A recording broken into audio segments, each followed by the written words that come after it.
অধিকাংশ টাকা তারা আন্তঃখাত সমন্বয়ের নামে অন্য খাতে ব্যয় করছে। তো আন্তঃখাত সমন্বয় মানে হচ্ছে টাকাটা লুটপাট করা। আমরা দেখতে পেয়েছি বিশ্ববিদ্যালয়ের যিনি ট্রেজারার তার নেতৃত্বে লুটপাটগুলো হয়। বিশ্ববিদ্যালয়ে যে বাজেট আসে সেই বাজেটে একটা গুরুত্বপূর্ণ খাত হচ্ছে আমাদের স্যানিটাইজেশন খাত। আমরা দেখতে পেয়েছি এই স্যানিটাইজেশন খাতের অর্ধেক টাকা ল্যাপস হয়ে গেছে, বাতিল হয়ে গেছে, তারা ব্যয় করতে পারে নাই। আর অধিকাংশ টাকা তারা আন্তঃখাত সমন্বয়ের নামে অন্য খাতে ব্যয় করছে। তো আন্তঃখাত সমন্বয় মানে হচ্ছে টাকাটা লুটপাট করা।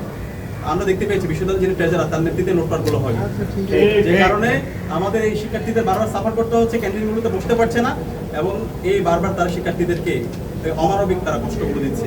এবং এর সাথে আমরা এই খাবারের জন্য ভর্তুকি দেওয়া হয়, শিক্ষার্থীদের জন্য সুলভ মূল্যে খাদ্য ক্যান্টিনগুলোতে পাই, সেটার জন্য আমরা টিসিবি থেকে একটা বাজেট নিয়ে এসেছিলাম এবং টিসির পণ্যগুলো আমরা বিশ্ববিদ্যালয়ের সাথে সমন্বয় করা হয়, সেটার জন্য আমরা এর আগে অন্তর্বর্তীকালীন সরকারের সময়ে সেটার জন্য আমরা এমওইউ করেছিলাম। কিন্তু নতুন নির্বাচিত সরকার আসার পরে সে এমওইউগুলো বাতিল করে দেওয়া হয়েছে। এখন আমরা বর্তমান প্রধানমন্ত্রী এবং নির্বাচিত সরকারের কাছে আমরা প্রশ্ন রাখতে চাই, আপনারা কি ঢাকা বিশ্ববিদ্যালয়ের শিক্ষার্থীরা কষ্টে থাকুক, খাদ্যের কারণে তাদের খাদ্য অনিরাপত্তার মধ্যে দিয়ে যাক, তাদের এক্সট্রিম ফাইন্যান্সিয়াল ক্রাইসিসের মাধ্যমে তাদের একবেলা খেয়ে দুবেলা না খেয়ে থাকতে হোক, এটা কি আপনারা চান? আপনারা যদি এটা চান তাহলে আমাদের আর কিছু করার নেই। তারপরেও আমরা আমাদের জায়গা থেকে আমাদের অ্যালামনাই যারা আছে তাদের কাছে গিয়ে আমরা এক্সট্রিম যারা ফাইন্যান্সিয়াল ক্রাইসিস স্টুডেন্টদের পাশে থাকার চেষ্টা করছি এবং এই টিসিবি এবং অন্যান্য যারা আমাদের বেনিফিট যারা অ্যালামনাই আছে বিভিন্ন প্রতিষ্ঠান আছে তাদের সাথে আমরা কোলাবোরেশনলি আমরা শিক্ষার্থীদের জন্য খাদ্যের নিরাপত্তার জন্য আমরা কাজ করে যাবো। এবং আজকে আমরা উত্থাপন করেছি, বিশ্ববিদ্যালয় ভিসি বলেছেন তিনি টিসিবির সাথে আবার কথা বলে তিনি কাজ করবেন।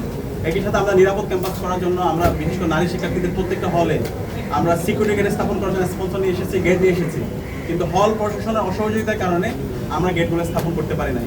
একই সাথে আমাদের ডাকসুর কার্যনির্বাহী সদস্য সর্বমিত্র চাকমা দীর্ঘদিন ধরে নিরাপদ ক্যাম্পাস করার জন্য কাজ করছে।